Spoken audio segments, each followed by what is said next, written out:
Arts? That's what you're on? Spaceman. What is it? Free your leisure? Oh, shoot. Hold on, my son did that. How do I change that? Go to your camera. Go to your, And then there's can't the change the background. the virtual background.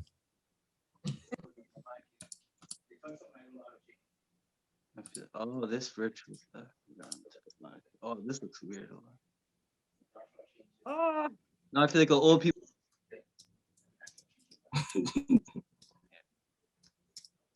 Like, can you guys refrain from changing the backgrounds and the emojis?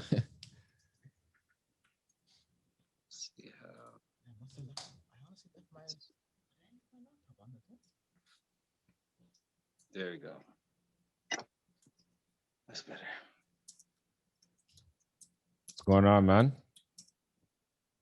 I'm well. How about yourselves? I'm good. We're good, man.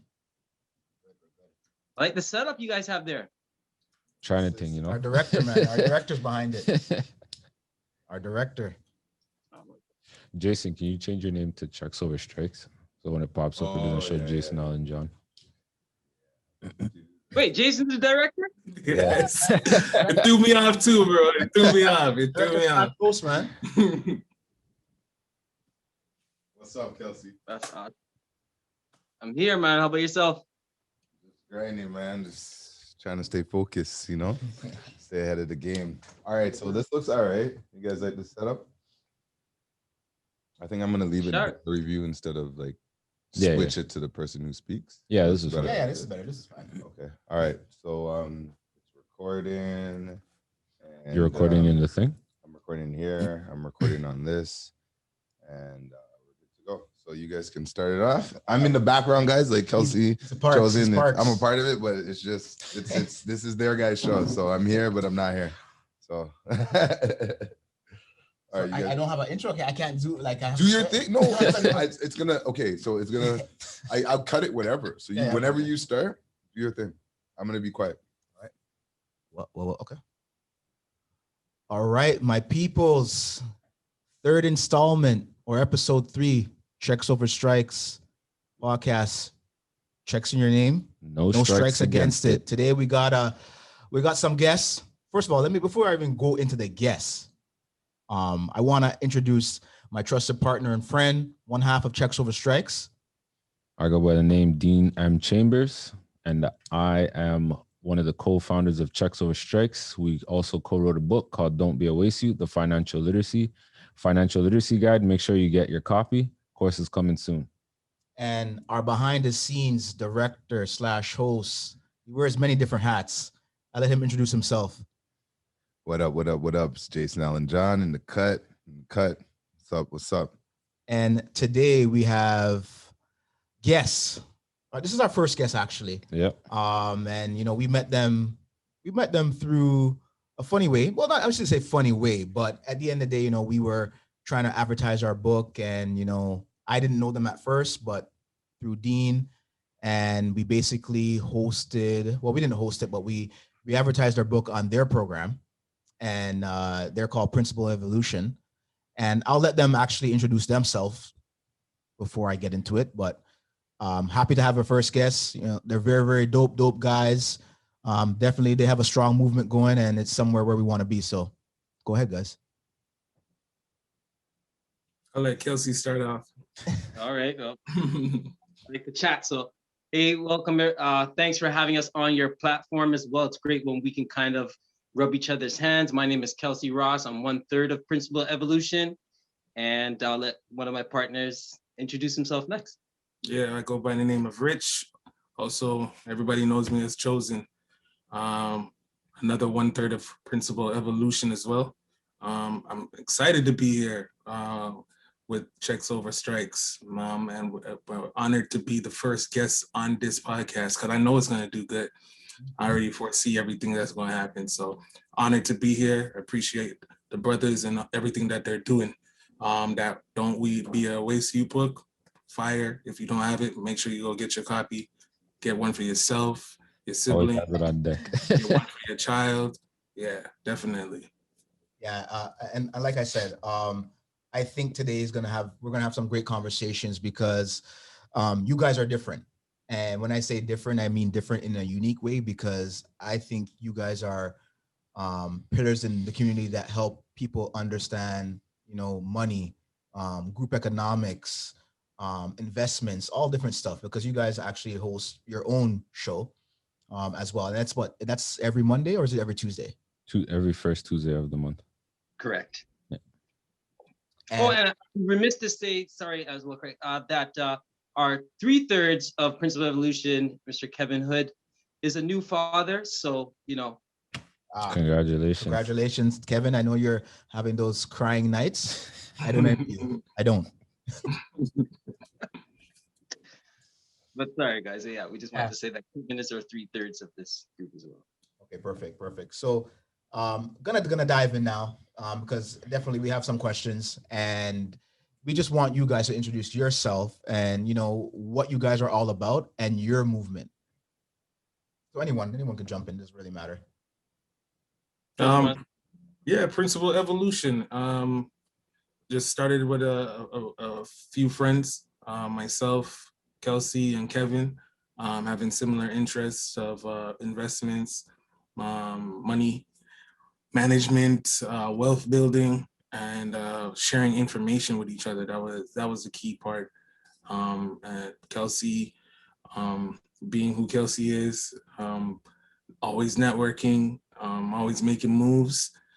Came across some interesting information in the U.S. as far as tax liens for properties and such like that, and ended up sharing the information with Kevin, who showed it to me, and that's where basically the ball started rolling from.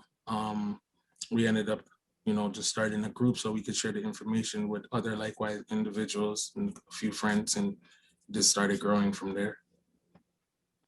Let me jump in a little bit because, Chosen, Richard being very humble. How we put together things. Yes, how it kind of started was through journeys of touching into the U.S. real estate market. And 2018, I learned a little bit about tax sales. So I jumped head over heels, like most things, into it. And then 2019 is when Kevin came with me to Indiana to check out some properties and register for property.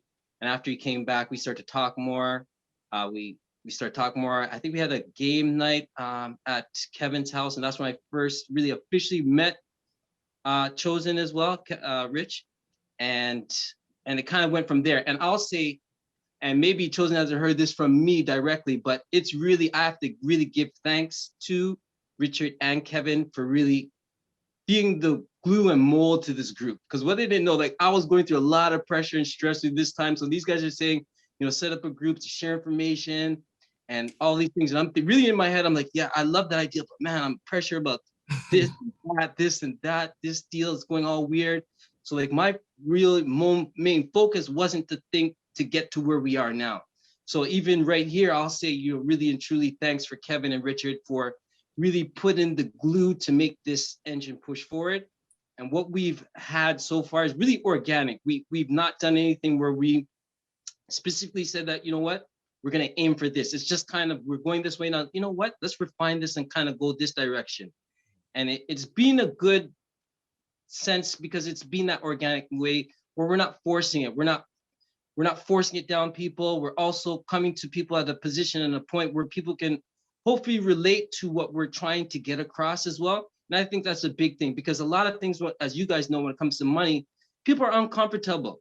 So they're already uncomfortable to talk about money. So to getting them to talk about money has to be a comfortability factor. And that's something that we've kind of strived and aimed for. And hopefully we're doing that. And hopefully we continue to do that as well.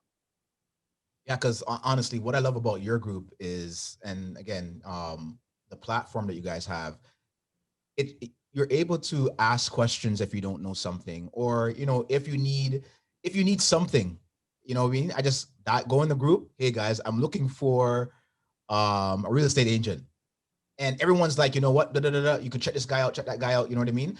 It's so informative, and it helps out people, and we're all helping each other. You know what I mean? As the Black community and helping Black businesses. it's so important. And I think the platform that you guys have, it helps so much, because not only are we connecting with other Black businesses, but we are most likely potentially going to use that service or product to move forward. And it's just about keeping that dollar within that circle. And it's so important. And like I said, there's a million messages. Sometimes I'm just like, oh my gosh, this group is going off. But when I need something, I go into the group and I type it up like, hey, this is what I need. And that's what I like about it. It's open, it's informative, and nobody holds no cards. You know, you get a response pretty quickly. You know what I mean? No one's trying to keep anything secret, or no one's trying to say, you know what, I have this information, but I'm not going to give it out. But it's just a situation in which that everyone is trying to be informative and everyone's trying to be helpful. Yep. You touched on a key right there. And again, like that's one of our reservations as well too. You know, we grew up with a lot of certain stigmas in our community, like, you know, don't tell nobody your business and keep things to yourself. And man, we run over stuff like that, man. We're our mindset right now, where we're at, is to break some of those curses and stigmas that we have built up in our community. You know, Black people can't work together, stuff like that. We throw those stuff out the window. So again, collectively, we've done some collective efforts south of the border. The group is growing very well, and we just want to continue working with brothers such as yourself and whoever is willing to work and build up our community. Because again, the time is now. I mean, this is not the 60s and the 70s no more. The movement has definitely grown, and the education is definitely there. You know, I always say to my son and my children, like, no, I can't tell others that they're smarter than me. I mean, I know I'm intelligent enough to pick up a book, understand the concept, and put it into action. So this is what we need to do collectively and start making those moves ourselves. Yeah. And I'll jump in that quickly as well. The same kind of thing, like we can't say that enough, that what we've been doing, generally speaking, probably hasn't been working the best. So those same thing, like what Richard was saying there, like, you know, don't share your business, don't this, that, and the third. Yeah, certain things you keep close to the chest, and certain strategies, or if you have something in the flux, maybe you want to hold out a little bit close. But in general, like if we know something and you're refined in something, why not share it? Why not share it? We are the ones we have been waiting for, right? Why not share it? And let's continue to grow. And yeah, like Chosen was saying again, let's get rid of some of those stigmas, because it's really not true. I know all you guys work with other brothers. I know all you guys have run business with other brothers. And I know it doesn't matter which community you're from, you've had good and bad experiences. So like, do you know what I mean? The Chinese person may go to a Chinese restaurant, may not get the good service that day. Black person may go into a Caribbean restaurant or whatever, and maybe the person's sour. That's just part of it. But painting a brush across everyone, I think we got to finish with that. And yeah, I think that's very, very crucial, just to get open to sharing. One of the things I've learned recently in recent years, and I keep hearing it over and over and over again from a lot of successful people, is that same reservation, like giving the content away, adding value to people, you know, giving away this information has been key to their success. And a lot of successful people that I see doing it right now, that was their starting point, starting with just giving away the information. And that's how they access more network. That's how their network grew. That's how their popularity grew, is because they were adding value to the community. And from there, the sky was the limit. Most definitely. And I want to touch on sharing information, because what you guys said is so key with information. Information, in my opinion, should always be shared, and it shouldn't be kept a secret. And also what I've been learning when we started this company, the more you learn and you teach other people, the better you become at that topic that you're telling these people about. So for me, anytime I learn something, I always share that information. I don't keep things a secret anymore, because if you keep it a secret, how is that going to get out there and for others to learn from your mistakes, or to learn that opportunity that lies out there? But you can't do that if you keep it to yourself. So I always share information. That's like the one key thing that I love about the group that you guys have. Literally, I'll go in there, I see someone talking about stocks, options, and options is not something that I know, but I say, you know what, this is always something that I want to learn. So you know what, let me see what these guys are talking about, take this information and go do my research on it, so that I can become an expert and learn about stock or options, so that I can go out there and teach other people about it, especially my kids. I didn't have these opportunities. So it's like, you know what? Let me pave the way forward for the next generation so that they can learn this information. 100% facts. Wait. What's this group about? I'm missing out. So- Where was my invite to the group, guys? Hold on. Jason's that in the group? No, I thought it was in the group. To tell you the truth, I didn't even. Already. Yo, I'm sitting here. That one went over my head. That one went over my head. I'm listening to all the tips. Oh God. Yeah. Okay. Yeah, Well, that having one said went that, over. I'm getting in the group, but I just want to chime in a little bit because I think I've been around from when you guys like kind of started it. And just, you know, knowing Kevin and just following Kevin and meeting Chosen and Kelsey, and like actually me and Kelsey have like lots in common because I work with his sister and her husband very well. Those are like very big customers of mine. And you know, I think I was supposed to actually come to Cleveland or Gary or Indiana. I kind of flopped. I flaked. Let's be straight. I missed out on the opportunity. Yeah, I was in the email thread. I was like, yeah, I'm gonna go, and I can't tell you what happened, but I didn't go. But I gotta give a lot of respect to these brothers. Like, I love them continuing, and it takes a lot of energy and just knowing some things that I do just to keep up. And you know, this is like a free group. Like, there's not a lot of people that like organize this and wait or use their time wisely and provide information to people. And like, I just think there's this dawning of our culture getting into financial literacy and like all this stuff. I'm in to support 100%. So I may be on mute, but I may want to come into this group. And 1,000%. You good. You're funny. good. You're covered. It's so All funny. right, You guys respect. mentioned south of the border. I didn't want to get into it so quickly. It's something that we're going to touch on, but it's a perfect segue into the next question. And Dean and I talk about it all the time. Group economics. What is group economics, and why do you think it's so important to our community? Chosen, you want to go first? Man, there's so many aspects of group economics. I mean, it's been in our community. I mean, if you talk to grandma and talk to mom about partner, susu, you know, it's been there, and it's been a way for our community to build and grow. Like we grew up. I don't even have to ask you brothers if you guys know what I'm talking about. You know, this is how we pool our money together to help each other come up. And this has been something going on, but now the picture's gotten a lot bigger, right? You know, we could do purchases of property. Right now, we're working with Jason on projects as well too, where it's grown to a level where people are more comfortable. And again, a lot of those reservations of, boy, Black people don't work together and they can't get along. Those are curses that are myths and rumors. I don't even believe any of that, you know. And getting back to even where we started, like even the name Principal Evolution, we had to sit down and be like, you know, what is this all about? And it was a play on words. You know what I mean? Principle meaning money, you know, and the evolution, we are involving our money, but not only the principle of our money, but our principles as individual, our principles as people, our principles as a community. We want to evolve those principles as well too. So it's not only the money and the monetary aspect, but it's a mindset as well too. Yeah, I think that's very, very, very, very crucial when it comes to say group economics, and I'll take it to a different swing and kind of relate it to real estate and everything. For myself, I've always pretty much done group economics. 2005 was the first property I bought, and that was out of town with one of my friends. I then bought houses with my dad and my brother. I bought houses with another friend. I bought land with Kevin. Me and Chosen haven't had something specifically bought yet, but we know that's coming.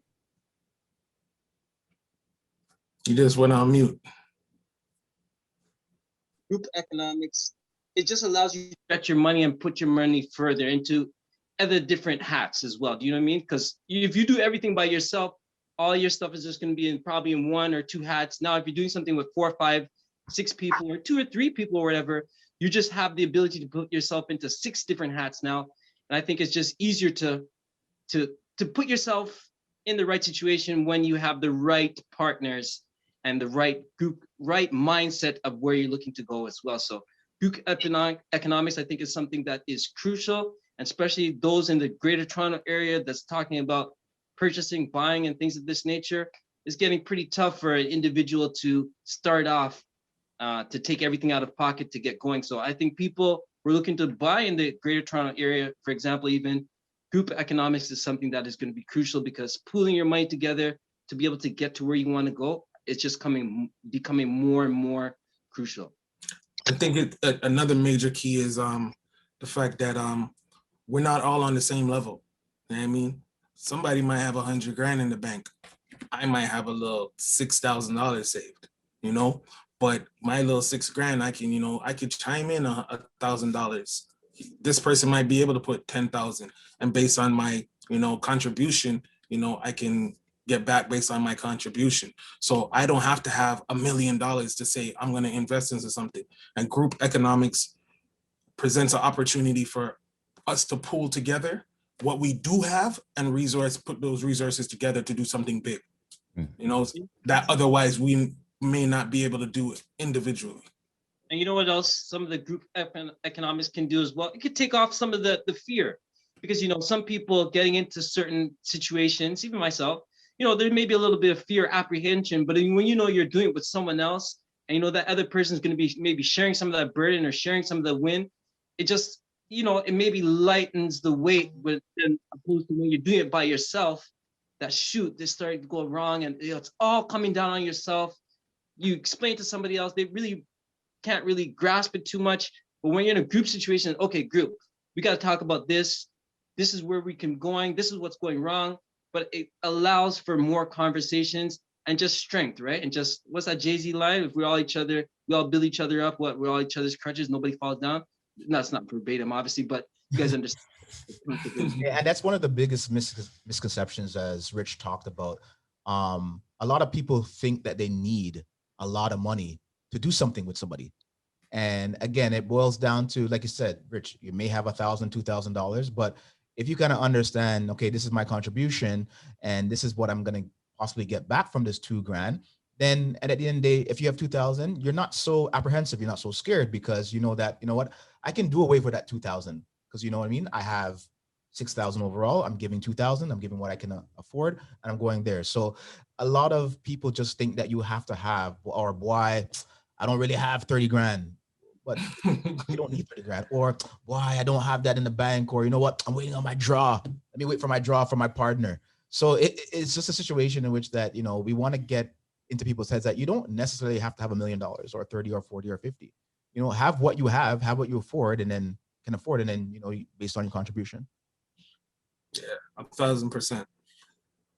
Working with people is key. And that's been a huge learning lesson for myself over the last few years. And trusting my brothers, Kevin and Kelsey as well too, because again, being able to trust people in our community is huge. Shout out to the big homie Beyond Win, and I'll never forget these stories. Like, Kevin's like, I want to do something out there in the US, and this is a move we should make, and it sounds all good, but then when it boils down to that time, it's like, you don't know this guy from nowhere. We networked through this guy, we found him online, you know what I mean? This is through social media, I don't know nothing, we're not from there. How are we gonna just wire $50,000 to buy a house? You know what I mean? To somebody we don't know. But these are some of the reservations that were gone over, that we put ourselves out there to say, you know what? Kelsey always says, let's just roll the dice. And that's literally what it is sometimes, and anybody that knows anything about investments, there's some form of risk.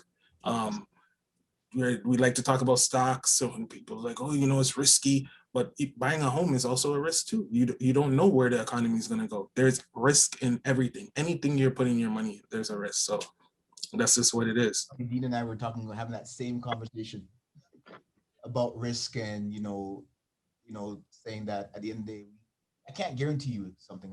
A person may come to me and say, hey, I have 10K. And I'm like, okay, so can you make it grow? I'm like, I can attempt that, but they want guaranteed. I'm like, no, it doesn't work that way. Like, I can walk on the sidewalk tomorrow and get hit. You know what I mean? it's not guaranteed, God forbid. But at the end of the day, like I'm just trying to help people understand that um, there's risk in everything. Yes, real estate, property, and stuff like that. There's a bigger win eventually, but we don't know if the whole situation with the housing market. What if it crashes? Maybe Even what the COVID that we're in right now, nobody knew this was coming. It's been a year. Nobody knew. Businesses are closed. You imagine you just started a business, brand new business, February last year, and by March, COVID hits. You took the risk, right? You took the risk to open up this business. You got a storefront. You paid your first and last. All right, let's do this. I'm finally doing this. And then by March, COVID hits. Everything's locked down, and it's just like, how did you know? There was no way for you to know. There was absolutely no way. So yeah, in everything you do, there is going to be a risk, and especially when it comes to money. You gotta weigh out the pros and the cons. You gotta factor out, what you're doing. Can I afford to lose this? And it's just like buying into stocks as well. Can I afford to lose this $500? Will it bother my soul? Is this my last $500 that I'm spending to buy these stocks? Or if I lose the 500, it won't bother me. It's okay. But if I gain, it's great. Those are the kind of questions that you got to ask yourself before making those steps.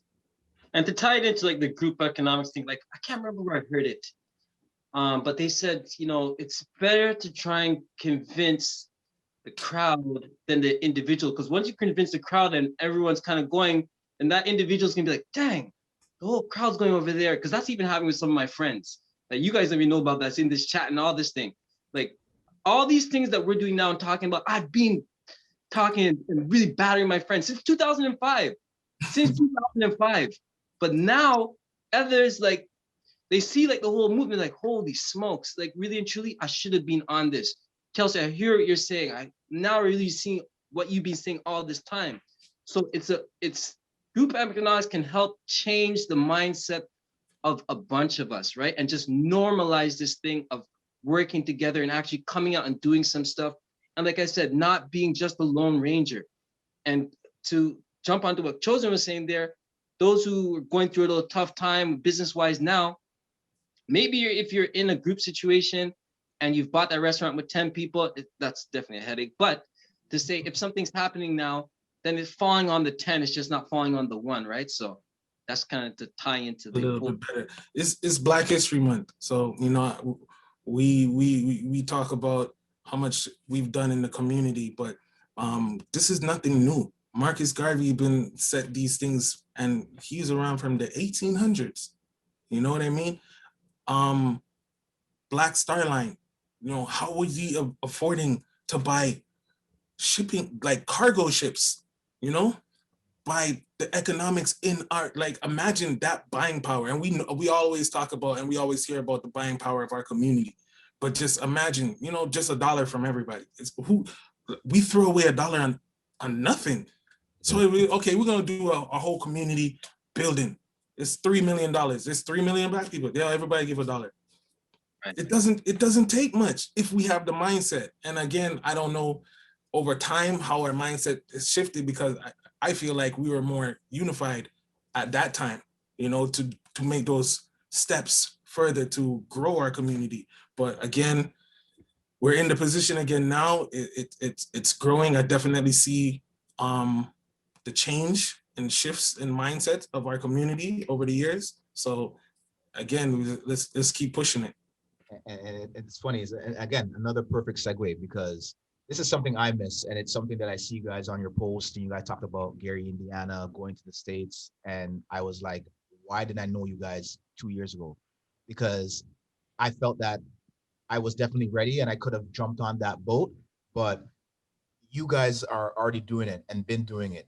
And I almost want to, if you guys can just let us know, how is the housing market in the States, and how did you guys, start investing over there?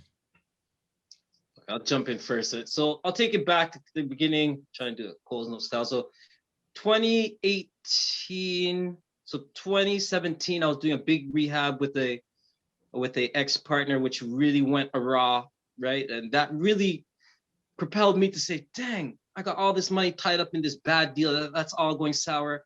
What else can I do without shelling out a big amount of money. And I ran into this tax lien situation, Nico Cherry online. She's talking about investing in tax liens in Gary, Indiana. I said, what's this? She said, you could buy a house for $500. I said, what?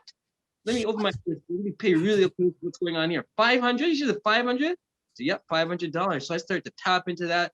I started to watch every video. I started to watch anything I could get on tax liens, and then specifically what's happening in Lake County, Indiana. And then I bought like a course that she had for like $500. Ended up, me and my friend Owen, ended up going out to Indiana, attending our first auction in 2018. And it really just propelled me since then to say, oh, you know what? Being able to stretch the money out. Again, my thing was that I had a lot of money tied up in a bad deal. My wife would say, listen, you got to relax right now. You know, you can do something, but you know, the money, until that money comes back, you got to relax. So this was my way in, was through the US market, was through this Lake County auction. Again, we'll tap on Gary quickly here. It's a city that's gone through its really ups and downs, and it's, you know, a down and coming up. And in the last 2 years, I'll tell you guys, in the last 2 years, massive changes. And now that I'm kind of tapped in and connected, and it's a small city, and good thing about doing business in a small city, you're connected with people quickly, with important people quickly. Actually, before this, I was just on a call with a realtor that used to work for a large builder in Gary as well, just going through a bunch of things, but I'll try and stick to the point here. So you're talking about market-wise. In Indiana, specifically in Gary, Indiana, it is definitely coming back. It's nothing like Toronto area here. But again, like I said, there's places where you get $500 properties. And remember, there's people buying hundreds of properties for $500. 2019 auction, there was a guy there that bought, I mean, they've been buying, but it was 534 parcels that he purchased. 534 parcels. Mind you, not all of them are 500. Some are 10 grand, some are 5,000, some are 20 grand or whatnot. But it really, really put into perspective of what's going on and the transfer of money and how the transfer of money takes place in these tax sales. Now I'll talk about Cleveland quickly because we play in Cleveland.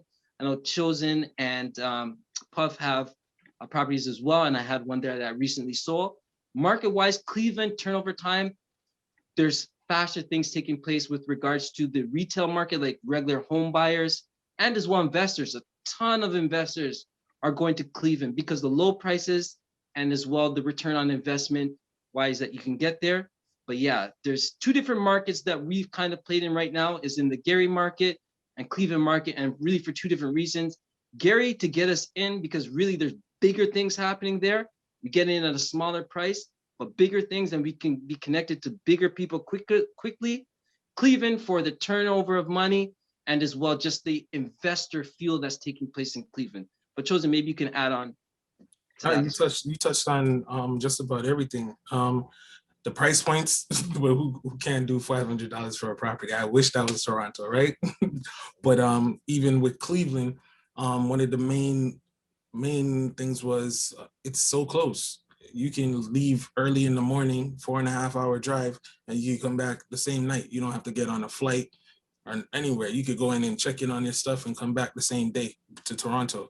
So, I mean, distance wise, that's like a little run to Ottawa or Montreal, or, you know, just a little quick zoom in and zoom back in. So that was a no brainer as well to me too. And the price point entry, like compared to the Toronto market, what you're doing for a down payment in Toronto, you're actually buying whole homes or multi-units in Cleveland for the same price.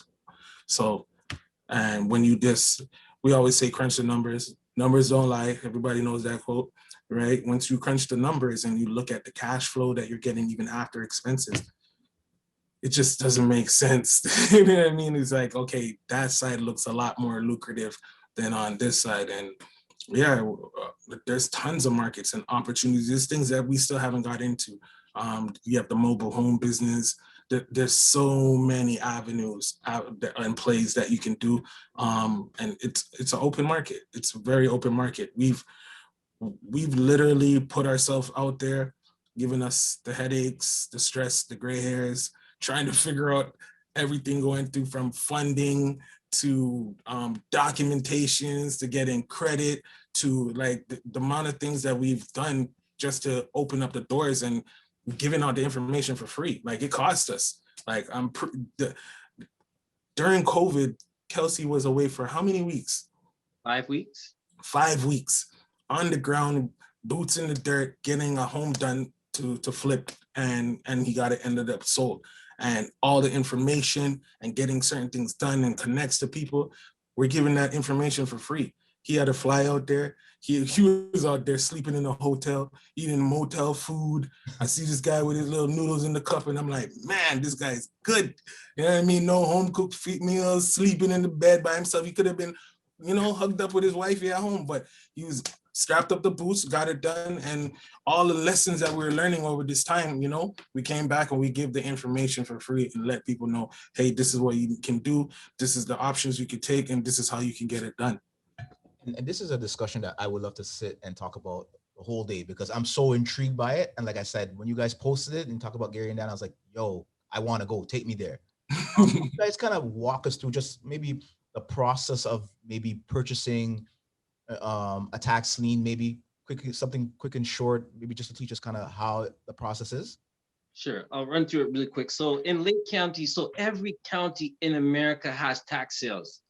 Different states have different types of tax sales. You have tax deed, where you win an auction and you get the deed like 5 days from now, or 45 days or 30 days. You have tax lien and deed, and then you have tax lien state. So Indiana's a tax lien state where you at the auction, you're winning the tax certificate. So you're buying the debt really on the property.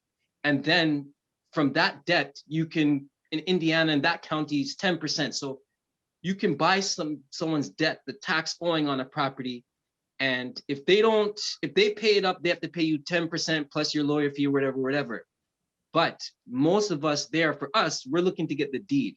So they have 4 months to pay up the back taxes, the bid amount that you paid plus 10% plus your lawyer fee. People have 4 months who own the properties in Lake County, Indiana. If they don't do that, then the process to get the deed takes place. So typically between 8 to 12 months is when you get the actual deed for the properties in Lake County, Indiana. So usually, again, 8 to 12 months. That's for the commissioner sale. That usually takes place in March. It's usually two parts of a sale, usually March and then May sale. So whatever's not sold in March rolls over to May. But now in the last year, it's just been a one sale that they've had in the spring. They do have another one in September. I think it's a treasurer's sale, but that's a 1-year redemption. There's a lot of bigger properties on that one. It's more complex. So I don't really like that one. It's better. I like the one 4 months redemption. You get the deed 8 to 12 months, and then you could do from there. You can flip that. Well, I'll stop right there. But that's kind of like the process in that county.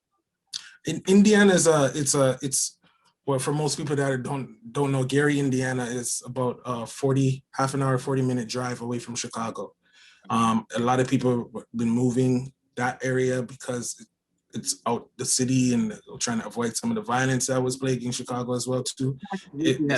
That's a main thing. Sorry. Yeah. To cut you. No. Is like 3 or 4 times in Indiana for business and residential. So like a lot of I met a guy out there as well. Like he just bought a tax lien property, $500, small dilapidated home, but I have 2 acres in the back. Now he has his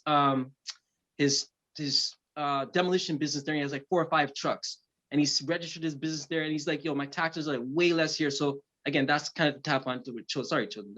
No, you're good. You're good. So basically, it was one of those big cities run by a big company. It was a big steel town. So just like Detroit, the auto manufacturing in Detroit, as soon as the auto manufacturers closed down, people lost their jobs and down went the town. And that's the same case that happened with Gary, Indiana.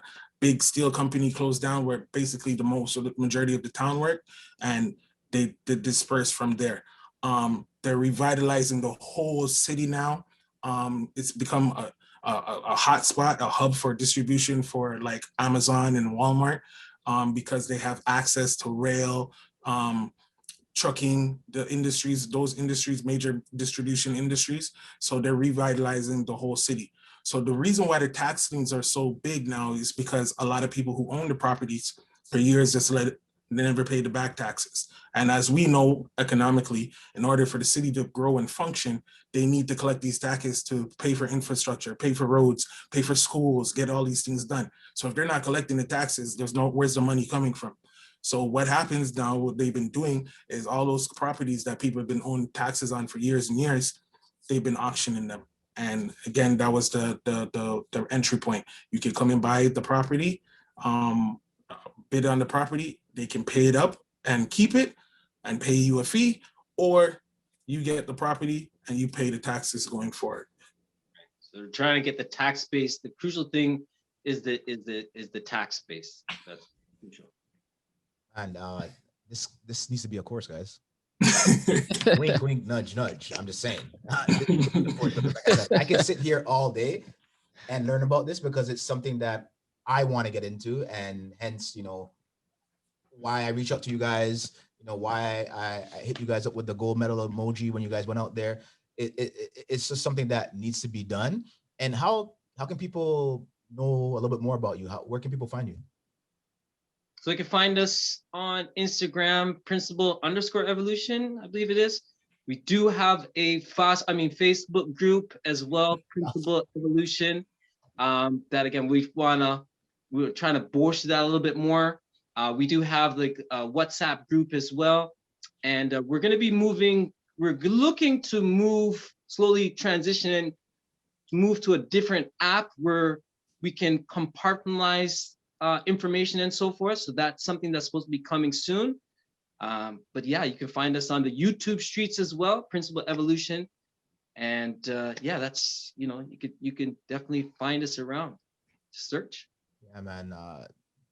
Fantastic conversation, man. Like I said, I wish we had the whole day. 100%. 100%. Time is money. Man, trust me, we would have said 5 days. Just gotta bring them back and do like maybe do a one where you could present some stuff. Maybe do like a little mini course. But you know what you should check out, Kelsey? There's something it's called Mighty Networks. It's similar to like Facebook. You should see to move your group over there. Just some information, it's similar like Facebook, but then you can have even different groups within the groups, and it's like kind of like a platform. It's exactly like Facebook, but it's more like if you want to build your community. So you should check that out. I think Principle Evolution will do very well on that, because I know everyone's like, off of moving from these platforms like WhatsApp, but they got us already. So I 100%. I already was like, my hands are up. Moving to all these different platforms. That's why one of the challenges as well, quickly here as well, is like, we're a lot of us are creatures of habit. Mm-hmm. Do you know what I mean? But then again, like I said quickly before, I've said to Kevin and to Richard from day one, we're not doing this to make it to be a big thing. If it ends up that way, fine. But we rather the people who's really tapping in, really paying attention, really want to make change in their life, for their children, for their family, etc., financially, who really want. If it means we have 5 or 10 people, it's fine. I'd rather have that than have 3,000-5,000 people that don't really give a damn. Do you understand? That's just my point. It's literally impact before income. And that's why we resonate with you guys so much, because we're here to share information and uplift people. We're not chasing the dollar. Like if you chase the dollar, you're going to forever be chasing it and never get it, right?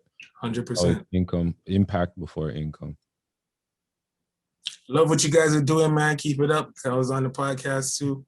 I'm tuning into the episodes. So I'm watching. Yeah, man. It's something that needs to be done. And like I said, I think you two are part of the motivation why, Dean and I are doing this, because at the end of the day, you guys have a platform as well. And it's about getting out the information. That's what we really want to do. And it's strengthening numbers. And I always say, like, I don't want to be, or Dean and I don't want to be the only people eating at the table. We can all eat at the same time. 1,000%. So we're community superheroes, We just you took the words right out of my head, man. Took the words right out of my head. And again, I said I was watching that live the other night with the EYL brothers, and that's the same sentiment they were saying. Like they just started growing the network, and I seen them not start working with Kelsey introduced me to Ash Cash. I see him on the team, Wall Street Trapper, and it's just grown into, you know, a bigger network, which is basically, this is what we need. You know what I mean? This is where the come up is, you know? It's not the money, the monetary will come if you do things with the right intentions. Yep. Exactly. So Most definitely. So again, guys, thank you for having you guys. But at the end of the day, we're glad that you guys could make it on the show. Like I said, our first guest. We plan to continue more of this. So again, great to have you guys. And again, when you guys are going out there, please Reach out to us. yeah. Let me know where I can get my sweater, please. Rocking my sweater. I need my swag bag, please. Oh, you know, hey, man, hey, we got you. We got you. All right. All right, man. Appreciate y'all. Appreciate y'all. Thank you. Thanks, guys.